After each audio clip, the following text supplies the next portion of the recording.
Pipe TV people! I have to go a bit slower now, folks, because if I go too quick, the camera can't keep up with the spin and it goes all pixelated.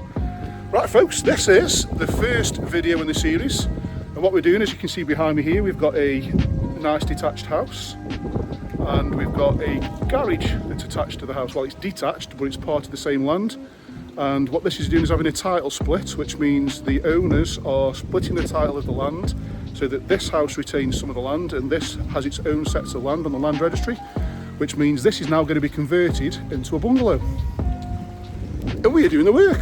But as you can see, first day on the job, we've got a skip and some materials behind us. And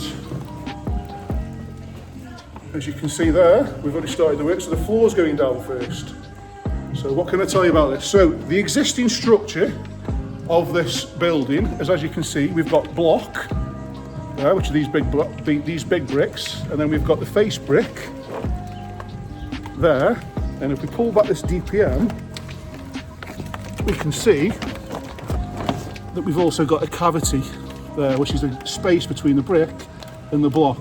And that space there is 100 mil. So that means, because we've checked, that it's been built like a house. So the outside brickwork is face brick. We've got 100 mil cavity, which is a space, and then we've got the block.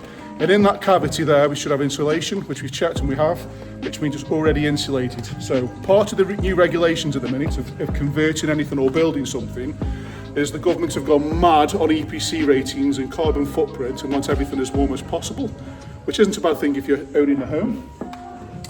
So what we've had to do on this is, because it's an existing garage, the floor wasn't insulated. So what we've had to do is put down a new floor. I'll talk about that in a minute. We're going to have to put insulated plasterboards on there. So even though we've got a cavity with 100 mil insulation in it, it's still not enough for the current regulations. So we're going to have to put insulated plasterboards on that wall as well. And then we've got to put 400 mil loft insulation in the loft, and then it should suffice as what we need to turn this into a bungalow. So this is actually going to be turned into a 2-bedroom bungalow. So going through the floor, so why have we done what we've done? So the first thing we've done is obviously we've established that the floor has got no insulation on it, so we need to upgrade it. So the first thing we've done is got some DPM, which is this thick plastic. We've then got some 100 mil insulation. So we've had what's called SAPS calcs done, which is an energy assessor has come out and done a full calculation to make sure that this is going to achieve the value that we want. So he said that we need to put 100 mil in, so it's 100 mil thick. And then over the top of that, as you can see, over the top of this, we've got another layer of DPM that goes all over the floor. And that's what we're going to call the vapor control barrier. So that's to stop the condensating and to isolate the insulation.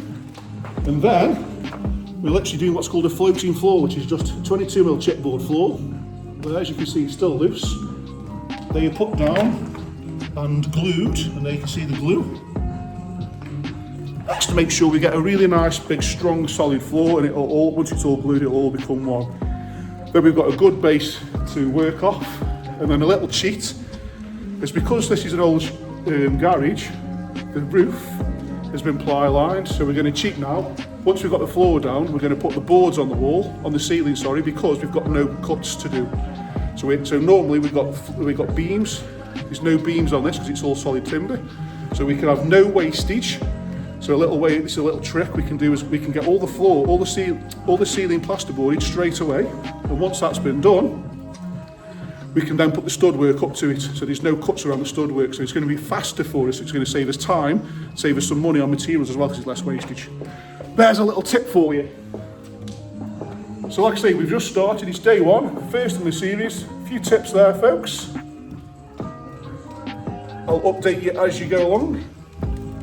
But for round one, that's it from me. See you soon.